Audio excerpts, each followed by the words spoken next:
The River and the Rock, Heraclitus and Parmenides, the conflict that divided philosophy.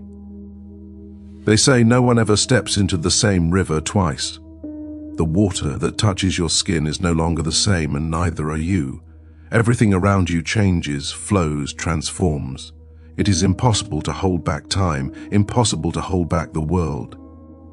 But what if this is only an illusion? What if, behind all this change, there is something that never changes? Something eternal, unmoving, unchanging? Over 2,000 years ago, two philosophers tried to answer this question. One said the world is fire, that everything is in flux, that life is constant movement. The other said that change is an illusion, that true reality is one and eternal, and that everything we see is mere appearance. Heraclitus and Parmenides. Two thoughts, two visions of the world, two answers that contradict each other, yet still shape the way we think about reality, about ourselves, and about the universe today. Get ready to dive into this clash of ideas that began in ancient Greece and continues to live on in every question we ask about the world. Chapter 1. The World on Fire, Heraclitus of Ephesus. Heraclitus of Ephesus lived over 2,500 years ago, yet his ideas feel strikingly modern. He looked at the world and saw one fundamental truth: everything flows. Nothing remains the same. As he famously said, no one ever steps into the same river twice. The water that touches your skin is different, and so are you. The world is in continuous transformation, and reality itself is a river in constant motion. But change, for Heraclitus, is not chaos. He believed in the Logos, a universal reason, a hidden law that organizes the apparent disorder of the cosmos. Few truly understand the Logos, he said, but it is the principle that gives structure to the world. Those who only see the surface are blind to the underlying order. Heraclitus also emphasized the unity of opposites. Life and death, day and night, cold and heat. These are not separate forces but interdependent. Conflict, tension, and opposition are necessary. They create balance and harmony.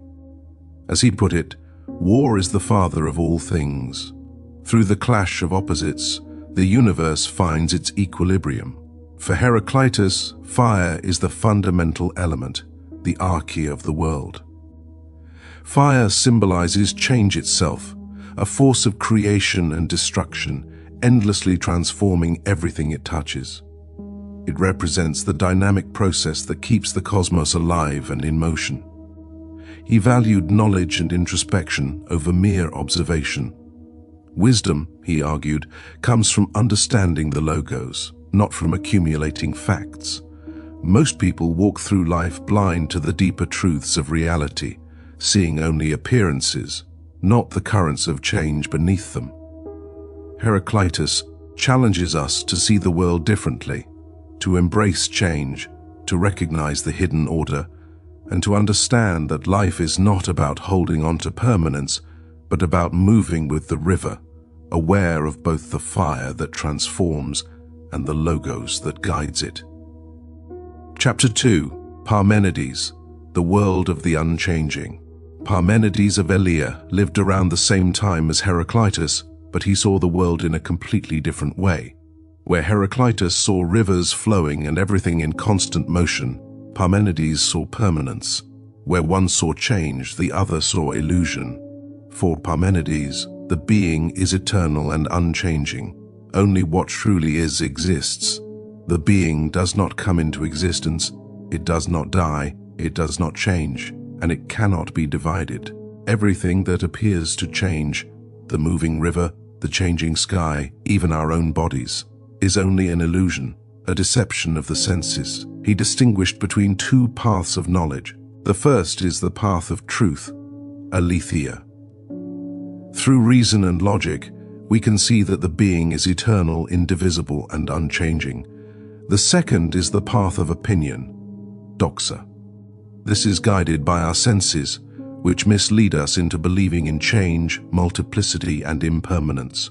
For Parmenides, the being is one and continuous. There is no nothing, only being exists. It is indivisible, complete, and continuous.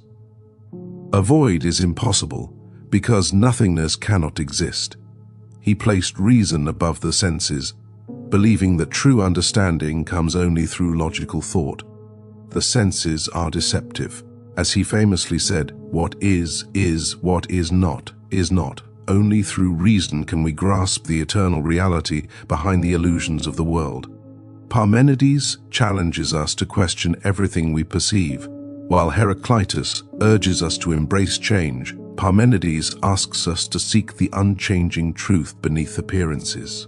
He reminds us that reality is not what it seems, and that wisdom comes not from seeing but from thinking deeply about what truly is.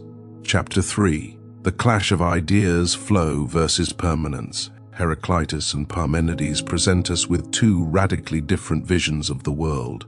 Heraclitus sees life as a river, always moving, never the same. Parmenides sees life as a solid rock, eternal and unchanging. At first, these ideas seem completely opposed. One cannot be true if the other is true. If everything flows, nothing lasts. If nothing changes, everything we experience is an illusion. And yet, both philosophers are asking the same question: what is reality? Heraclitus uses our senses to show the constant transformation of the world. Parmenides uses reason to reveal the eternal truth hidden beneath appearances. This clash of ideas has shaped philosophy ever since. Plato and Aristotle tried to reconcile these opposing visions. Science today continues to explore the tension. The universe is dynamic and evolving, yet governed by immutable laws. Heraclitus and Parmenides remind us that understanding the world is not simple. Sometimes reality is the river we float in, sometimes it is the rock that holds everything together. The challenge is to see both at once, to recognize the dance between change and permanence, flow and stillness, motion and being. Chapter 4. The Legacy, How Their Ideas Live On.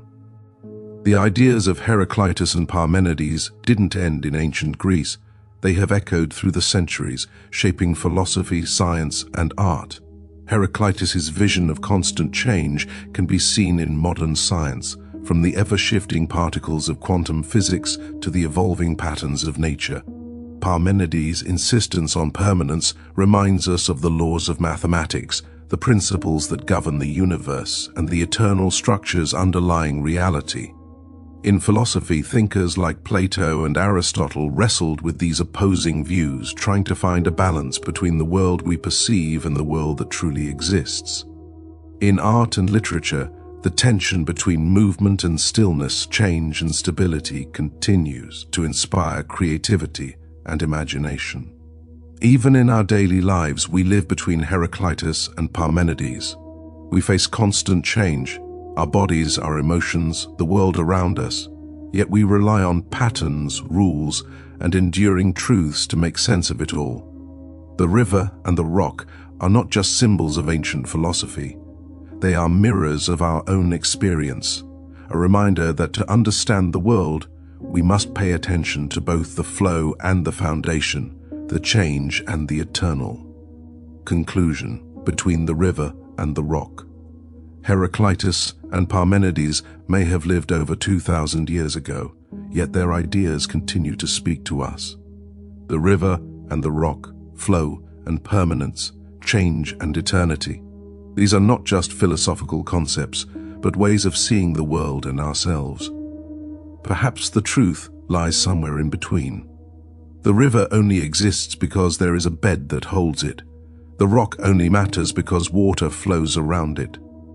Change and permanence, motion and stillness are two sides of the same coin.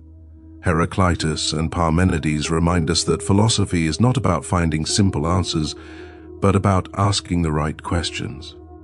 And maybe, in the end, the question is not whether the river flows or the rock stands still, but how we choose to move through the world between them.